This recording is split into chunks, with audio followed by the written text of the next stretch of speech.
Welcome, my lovelies, to Meal Prep Magic Live. I am so honored that you are here and so excited. I have to keep reminding myself to breathe this morning because I am on a mission to help you love food.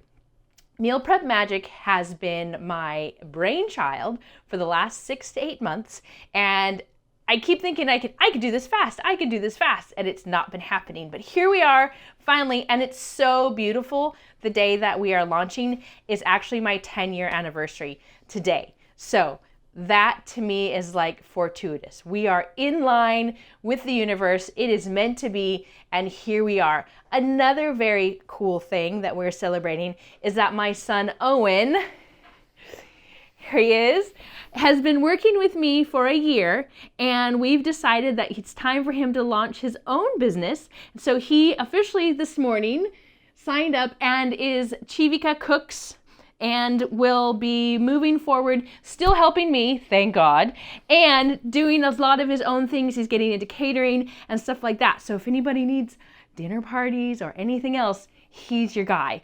Meal Prep Magic, what does that mean? You're here, you have 3 recipes and a shopping list. Have you done your shopping? Are you ready?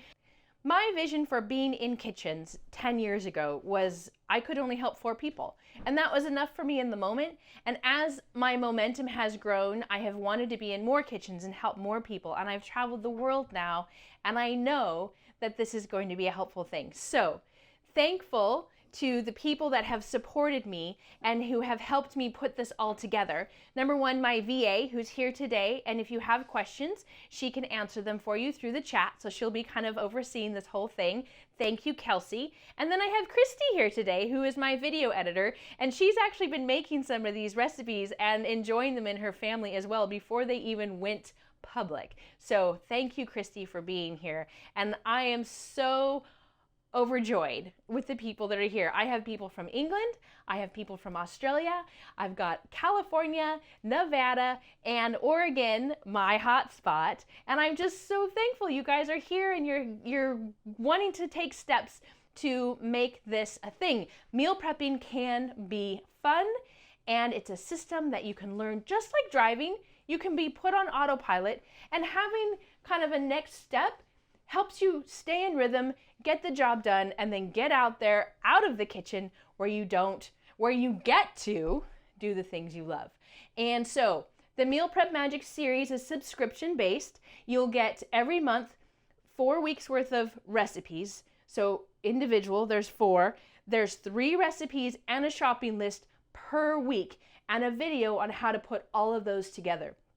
And really the continuation of the videos is going to be important because we're learning the system, we're learning ways to set up our kitchens so that they flow and that they're consistently able to maintain this. And if you veer off for a couple of months or weeks or whatever, you can step right back into it because it is a system.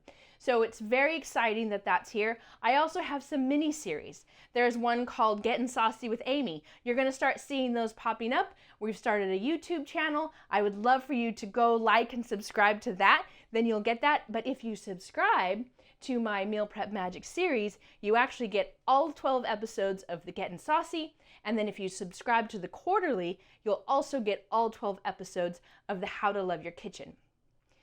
Coming in the future, we also have Veggie Prep 101, and we're going to do a baking show because let me introduce you to my favorite baker. This is Nick. He's my #1 fan, my biggest supporter, and truly one of the biggest reasons why I'm able to do this for you guys and put this all together. So thank you, but he's also an amazing baker, and we're going to be doing a mini series on his baking. He does gluten-free stuff that's amazing, and we've been getting sourdough bread almost every weekend, and I love it. So thank you, honey, and this is going to be fun. Yeah, look forward to the future. So lovelies, are you ready to get started? Let's go. Who's cooking with me and who's watching? Cooking. Ah ha ha, watching. Yay! Okay, so I've done some things already to get started. I've turned on the oven, and what I have found helpful is a flow. having a flow in the kitchen is like getting in the car and knowing all the steps you need to do to drive the car. And sometimes we don't have to think about it. We just do it, which can be a good thing and a not so good thing.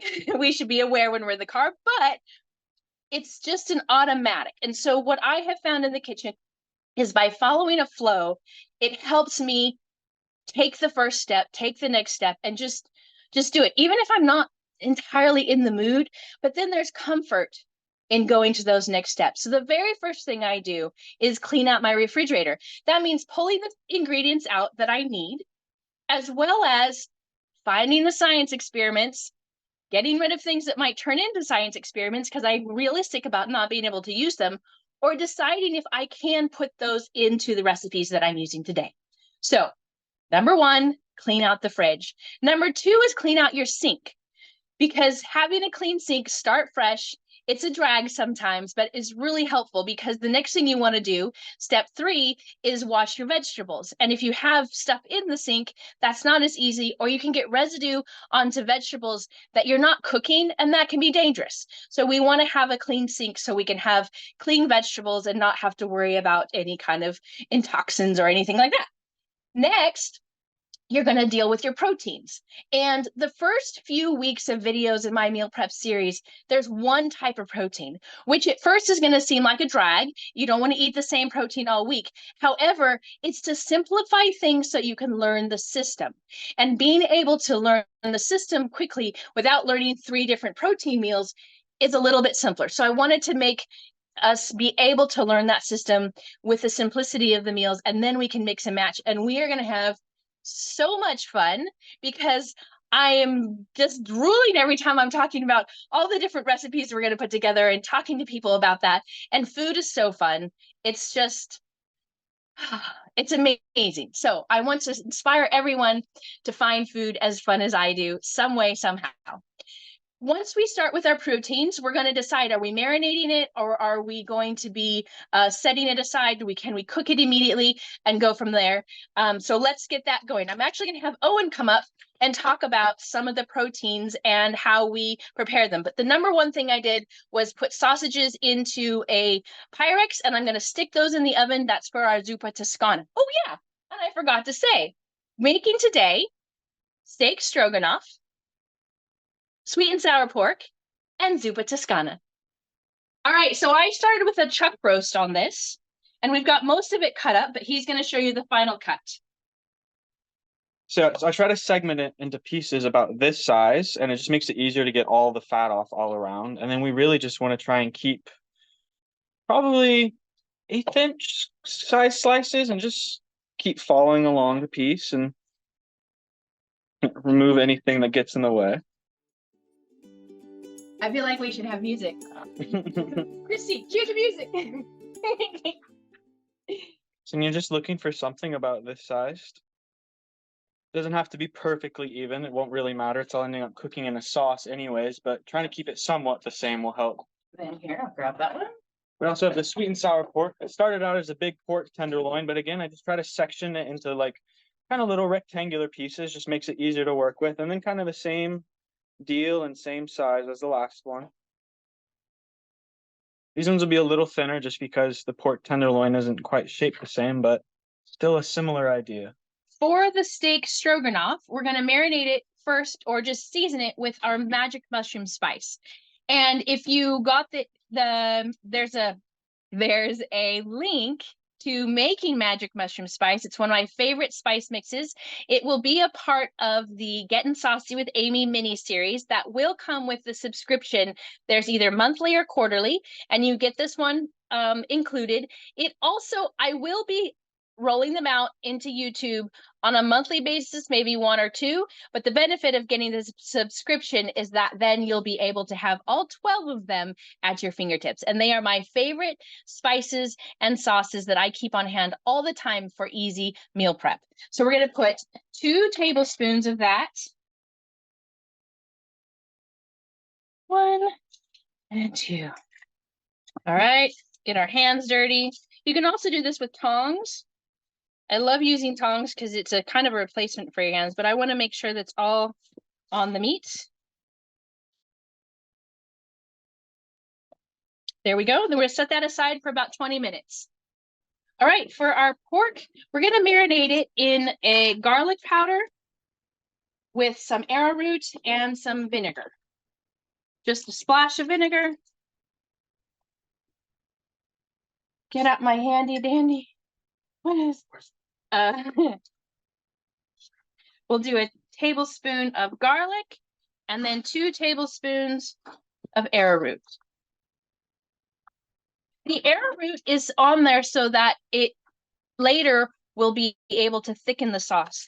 And we do add a little bit of that again into the sauce, but this makes it also brown the meat when we're putting it into the skillet easily. All right. You can also put this into a plastic bag and it kind of gets everything mixed in well. This again, we're also going to want to have set for about 20 minutes. That's our sausage. So there it was. Step 4, protein's all done. Now we're going to move on to the vegetables. And what you want to consider when you're doing the vegetables is what do you need immediately the quickest? What I'm going to do next is the sweet and sour pork. So I'm going to chop up my pepper, which I started 1 here, and we got a second one. And we have the celery. There we go. And then an onion. And then our pineapple. You can use a full pineapple, a fresh one if you'd like. I just like to have the juices from the tidbits or the chunks that you use. And sometimes I also put in a small can of the crushed pineapple. Just gives it that fresher taste. The thing I love about this recipe is that there's no sugar in it. We do use a little bit of coconut sugar in the sauce, but you could probably even get away with that, having that if you wanted to go no sugar.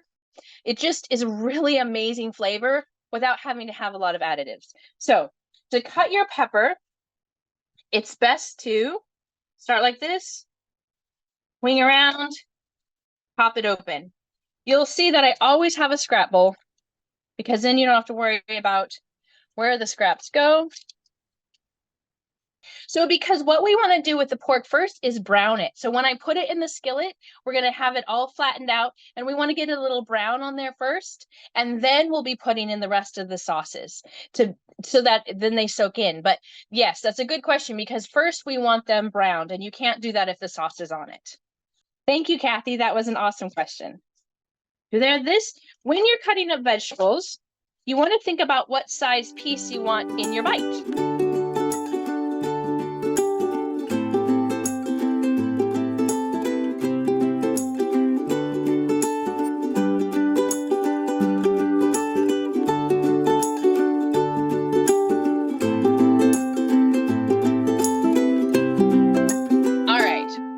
Set. We've got our 3 vegetables for our sweet and sour. I'm going to set those over here. Easy peasy. Next, I'm going to do our Zuppa Toscana vegetables. And here I've got our sweet potato.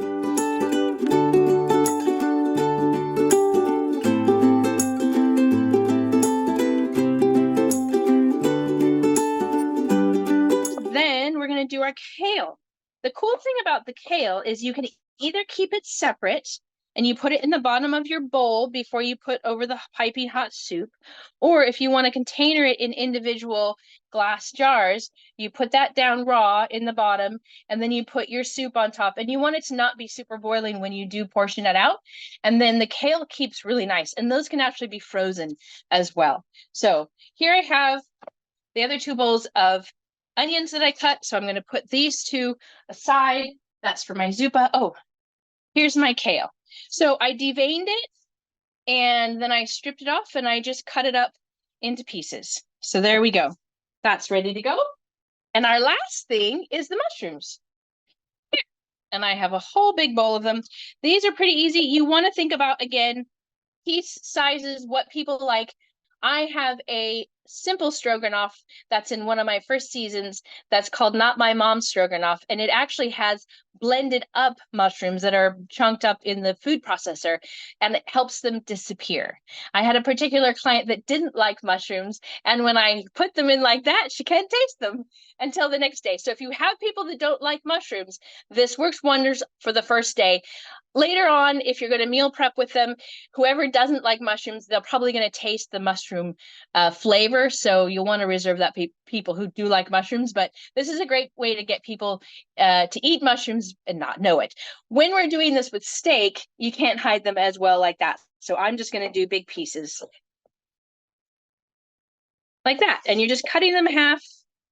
I really like cremini. They're a good size to cut. And I do, again, when I'm picking them out, if I can, in the grocery store, try to get ones that are all kind of the same size. So they're like that. And when you're washing them, you put them in a big bowl with water and kind of bounce them in there. That gets all the gunk loose, and then pull them out and let them drain with a paper towel in the bowl, and they'll do really well. They don't get soggy that way. You don't want to leave them in the water for too long, and they will, but that's a good way to clean, and you'll be shocked at all the stuff that comes off in the bottom and how it looks. So I am going to do one more of these, and then I'm going to get my other kitchen fairy to finish cutting these up. There we go. Oops. Bowl. There you go. I have a mini series called How to Love Your Kitchen. And in that, I talk about how much fun it is to have colorful bowls. And you'll see that I have my colorful bowls in stacks because I'm constantly pulling them out, and I just find it brings me joy. Sometimes it's not fun to be in the kitchen. It's a drag, and we want to be doing something else. So having little things in your kitchen that can make you smile make a big difference. So that's mine. So we have now accomplished: 1, clean out the refrigerator; 2, clean out the sink; 3, wash the veggies; 4, prepare the protein; and 5, chop the veggies. So the next thing we're going to do is prepare the sauce that we need. And this time we're only making a sauce for the sweet and sour pork. Now this is also a good time to take stock of the sauces that you've made and the spice mixes from Getting Saucy with Amy, and see if you have downtime, if something's cooking, and rather than walking out of the kitchen and getting distracted, stay in the kitchen and accomplish that which you can, which could be refilling one of your spices or sauce mixes or something like that, even making mayonnaise. So finding the little things that you can do to help in the future make meal prepping fast is another key to that. So I'm going to grab the ingredients. I created this recipe from one I found online, but I wasn't quite happy. I really like to have the simplest ingredients possible. And they had called for a whole bunch of different things, and tomato paste or ketchup, and only 2 tablespoons of tomato paste. And I know now that you can find the squeeze ones, but 15 years ago when I was creating this, I don't think I could find the squeeze tomato paste that you could get 2 tablespoons out. And I thought, what a crazy thing that you have only a whole little can and you have to use just 2 tablespoons. And then I don't know about you, but I stick that in the fridge and it's gone. And then it's science experiment in months later when you finally find it in that little tiny container. So I created the recipe to include the whole can, and I think that it's better. And then you're using it all. Most of my recipes in your Meal Prep Magic series will be things that are using the whole can, using the whole cabbage. If a recipe calls for cabbage and it only needs a half a head, I'm going to help spread it out in all of them. One of my really intense desires is to help everybody figure out how to maintain your refrigerator so you're not using half an onion and you're not using half a cabbage. We're putting it all into the food that we're making, and then we get to move forward. If you do have stuff like that, if you end up with half an onion, chop the whole thing up, have it in there chopped, because you're more likely to grab it out, throw it into something if it's chopped and ready to go. Okay, let's get our sauce made. So for this sauce, I'm going to use the juice from our pineapple. We've got tomato paste and 2 tablespoons of tamari. I really like tamari. You can use coconut aminos also. That is a non-soy product. If you use coconut aminos, you don't need to use any coconut sugar because it's very sweet as it is. So I'm going to go ahead and put this in there. 1, 2 of those. And there's our tablespoon, of coconut sugar. Just to their side. You can replace 1 tablespoon of coconut sugar with either 2 teaspoons of regular sugar or a tablespoon of monk fruit. You could even use honey in it if you wanted, and I would suggest a tablespoon for that as well. But I just love using coconut sugar in things because it has a rich caramel flavor that I really like. Forgot one more thing, and that is our cilantro. This is a great garnish for a lot of things, but we're going to use it on our sweet and sour pork. And the really cool thing about cilantro that my son pointed out is that you can chop, even the stems are soft. So it's not like parsley, which is hard. You can pull out the big ones and make sure there's no leaves hidden in here that are not very tasty looking. You can chop the whole thing. And then you take this and you put it into a container with a damp paper towel on the bottom, and your cilantro or your parsley will keep for about a week. It does really well. So for the moment, we're going to stick there. Ooh, perfect timing. There is our sausages for a Zuppa Toscana. Let's see if this works. Here we've got Owen cutting. And let's see. So here are my pots. And I've got this one is going to be for my sweet and sour. And I pulled these out so I kind of had an idea of what I was doing. And then this one is going to be for my Zuppa Toscana. And then I've pulled out the Instapot, even though I'm not going to use the pressure part of it, because you can see those 2 pots take up most of my grill, my stovetop. I wanted to have something on the side. And truly, the Instapot is very important because you can do something on the side and it can be away from your stovetop, so you don't have to worry about it. I usually cook with one of these every week, and I have all 3 sizes. That's how much I like them. And I usually take one with me everywhere I go. I have a cooking box, and as you know, I cook for retreats, but I always have the little Instapot with me. So we're going to turn this on. And my lovely tongs, and we're literally, you can plop this out like this, but then you want to flatten them out. You want to be able to brown them a little bit, like so. Okay, and you might have to do this in 2 sessions, but we'll see. You can usually smash them all in here. This pot I call my cauldron because it's so big, and I love it because I can do large quantities. It's a very good idea to invest in a few pieces of pans that you can really do some good stuff in. These pieces are stuck together. Oh.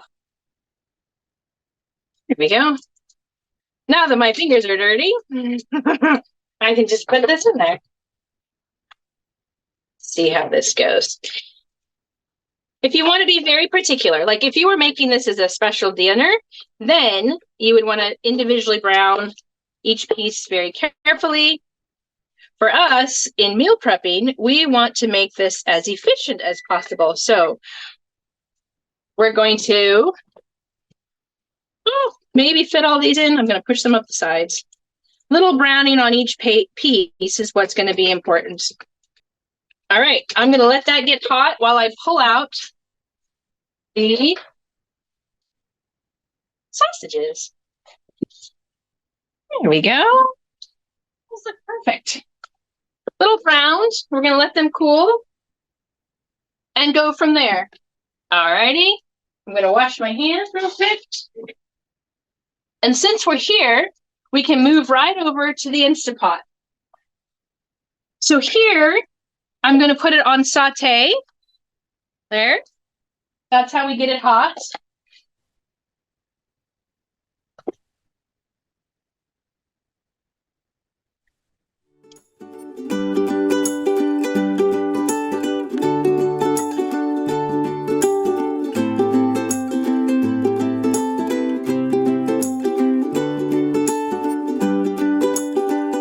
In the meantime, we can also this bad boy going. I'm going to turn on the stock pot. I'm going to saute the onions first, and then I'm going to cut up the sausage, and I'm going to do it super simple with scissors. So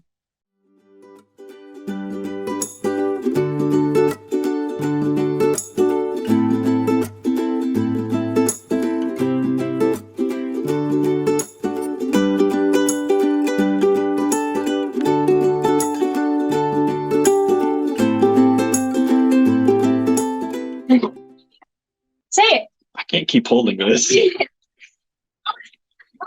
So, look, come look at the brownies. We got some good pieces in here, browned like this. This is what we want. Every single one. And we're just about to add the sauce. This is simple. It's easy. Just adding a few of this in there. It's those brownies that make it really yummy. So, come on, pot, and then come look at our steak is doing the same thing. Super moist. That's easy peasy, but we can smell already the mushroom spice that's on there. It just really adds a nice, they call it umami? Mm-hmm. Umami flavoring. So that's good. And then we're going to throw in the onions. Let's do a whole onion there. And just some of our mushrooms. I like to cook down the mushrooms a little bit, like a handful or two in the pot. A little more. And then once things are cooked down more, because I love mushrooms, then I add more mushrooms so that these ones that are in here now are going to cook down to almost nothing. And if you want to have mushrooms showing or, pieces in there to taste and enjoy, then you want to be able to put some in after most of this is cooked down. Now, you can close the pot now, and it would only take about 2 or 3 minutes, and it would be done. But we're going to not close the pot, because if you were cooking it on the stove, this is what you'd want to do. Leave it like this. I'm going to add some broth to it, and we're just going to let it cook down. And then we're going to add more mushrooms, and I'm going to use sour cream, or you can use coconut cream. But because I'm using coconut cream in my Zuppa Toscana, I want to diversify for the week. So we've got that. And then we're going to do our onions here and our potatoes. We're going to add the sausage after we brown this a little bit.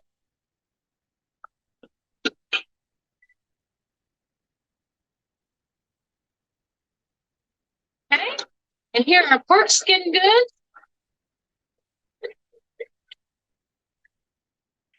Once this cooking process starts, all of these are going to come together really fast. So you can see we've got some nice browning pieces in here, and it's almost done. So I'm going to add the sauce.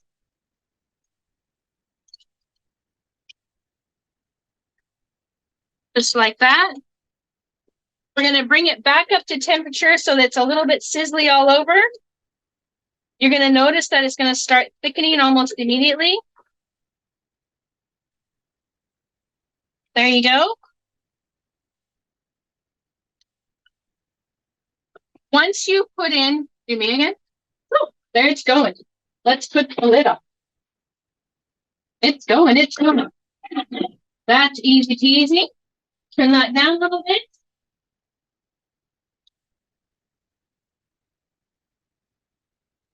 Get that softened and that one's going.